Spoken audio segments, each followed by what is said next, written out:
بسم الله الرحمن الرحيم.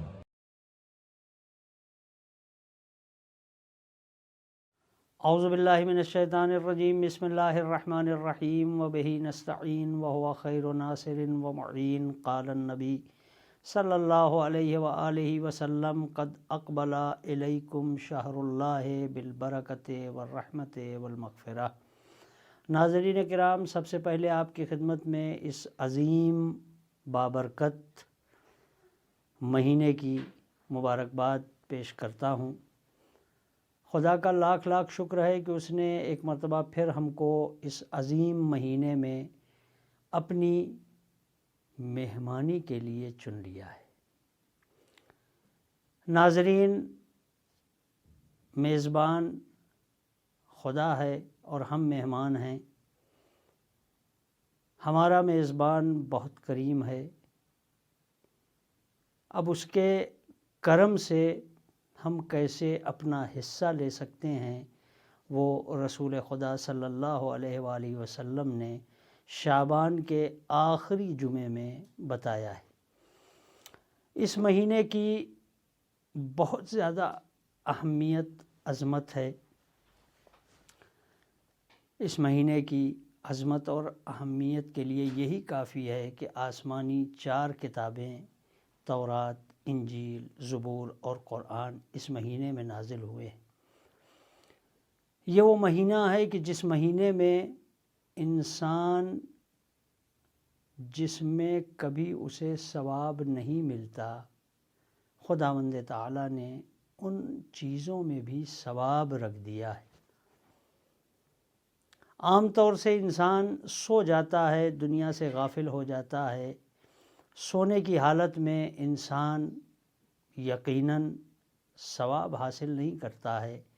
ہاں، بعض وقت انسان اگر باوضو سو رہا ہے تو یقیناً ثواب کا حامل ہے، لیکن عام طور سے سونے میں ثواب نہیں ملتا ہے. سانس لینے میں کوئی ثواب نہیں ہے، لیکن خداوند تعالیٰ نے اس مہینے میں سانس لینے کو بھی ثواب میں شمار کیا ہے. روزے دار جب سانس لیتا ہے تو اس کی ہر سانس پر اسے ثواب دیا جاتا ہے، اجر دیا جاتا ہے. سو جاتا ہے تو اس کا سونا عبادت قرار دیا گیا ہے. اور اس وقت جس دور اور جس ماحول سے ہم گزر رہے ہیں، اور جس مرض سے، جس بیماری سے، جس وائرس سے ہم اس وقت روبرو ہیں اور مقابلہ کر رہے ہیں، یقیناً یہ بیماری، یہ وائرس، یہ مرض ہمارے لیے وبال جان بن گیا ہے. لیکن جہاں تک یہ مشکلات لے آیا ہے، وہیں بہت سی اس نے آسانی اور بہت سے بہترین راستے بھی ہم کو دکھائے ہیں. کورونا میں انسان اس وقت اپنے گھروں تک محدود ہو کر رہ گیا ہے. ہر طرف لاک ڈاؤن وغیرہ کی صورتحال ہے. یہ بہت اچھا موقع ہے، یہ غنیمت موقع ہے کہ انسان تمام اپنی دوسری مشکلات اور دوسرے امور کو چھوڑ کر جب گھر میں بیٹھا ہوا ہے تو اس موقع کو اپنے ہاتھ سے نہ جانے دیں. عبادت الہی میں، استغفار میں، تلاوت قرآن میں اپنے وقت کو گزاریں اور زیادہ سے زیادہ خدا کے قریب ہونے کی کوشش کریں. اور جب خدا سے آپ قریب ہوں گے، خدا سے ہم قریب ہوں گے اور محمد اور آل محمد کا واسطہ دے کر ہم دعائیں مانگیں گے، دعا کریں گے، تو یقیناً یقیناً یقیناً خداوند تعالیٰ ہماری دعائیں سنے گا.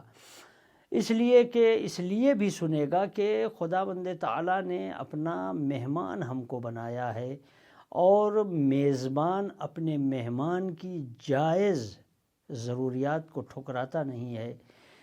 لہٰذا وہ کریم خدا جس نے ہم کو اپنا مہمان بنایا ہے، اگر ہم اس کی بارگاہ میں اس لائق اپنے آپ کو بنا کر کے اس سے مخاطب ہو رہے ہیں، اس سے مخاطب ہوں، تو یقیناً ہماری دعاؤں کو وہ رد نہیں کرے گا، ہماری حاجتوں کو وہ رد نہیں کرے گا، بلکہ قبولیت کا درجہ انشاءاللہ ملے گا. تو اس مہینے میں ہم اپنے آپ کو خدا سے قریب کر کے دعائیں کریں، اور بالخصوص اس منحوس وائرس جو کورونا کے نام سے ہے ہمارے درمیان آیا ہوا ہے اور ہمیں مشکلات سے دوچار کیے ہوئے، خداوند تعالیٰ اس وائرس کو، اس بیماری اور اس مرض کو جلد از جلد ہم سے دور کر دے، تاکہ ہم اپنی زندگی آزادی کے ساتھ جیسے گزار رہے تھے ویسے گزار سکیں۔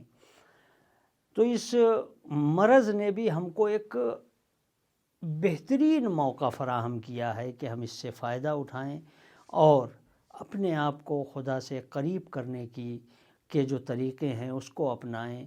رحمت، مغفرت، برکت، یہ سب کچھ اس مہینے میں موجود ہے۔ گمراہ ہونے کے سارے راستے بند کر دیے ہیں خدا نے، شیطان کو قید خانے میں ڈال دیا ہے، اس زنجیروں سے جکڑ دیا گیا ہے۔ بس اب ضرورت اس بات کی ہے کہ ہم اس کی طرف آگے بڑھیں، اور اور یہ مہینہ جو برکت اور رحمت اور مغفرت لے کر آیا ہے، ہم اپنے دامن کو اس سے بھر لیں اور محروم نہ رہ جائیں، اس لیے کہ روایت میں ہے کہ جو شخص اس مہینے میں محروم رہ گیا وہ شخص پھر کبھی بھی اپنی حاجت کو نہیں پہنچ سکتا ہے۔ لہٰذا اس مہینے کی برکتوں، رحمتوں اور مغفرتوں سے ہم غافل نہ ہوں اور اپنے دامن کو رحمت سے، مغفرت سے اور برکت سے بھر لیں۔ خداوند تعالیٰ اس مہینے میں سارے رحمتوں کے دروازے اس نے کھول دیے ہیں، بس ضرورت اس بات کی ہے کہ ہم متوجہ ہوں، ہم اس کی طرف قدم آگے بڑھائیں۔ ہر چیز موجود ہے، مگر چل کر وہاں تک جانا ہے حاصل کرنے کے لیے، اور اسی راستے کو راہ ثواب کہا جاتا ہے، اور اسی راستے کو قرآن کی تلاوت، ذکر خدا، یاد خدا، نوافل یومیہ، نماز روز کی جو نوافل ہیں ان کے ذریعے سے ہم اس راستے کو طے کر سکتے ہیں اور اس منزل تک پہنچ سکتے ہیں جہاں رحمت بھی ہے، برکت بھی ہے، مغفرت بھی ہے۔ آئیے مل کر دعا کرتے ہیں، خدایا اس مہینے کی رحمت و برکت سے اور اس مہینے میں ہمارے اپنی مغفرت سے ہم کو محروم نہ فرما۔ وآخر دعوانا ان الحمد للہ رب العالمین۔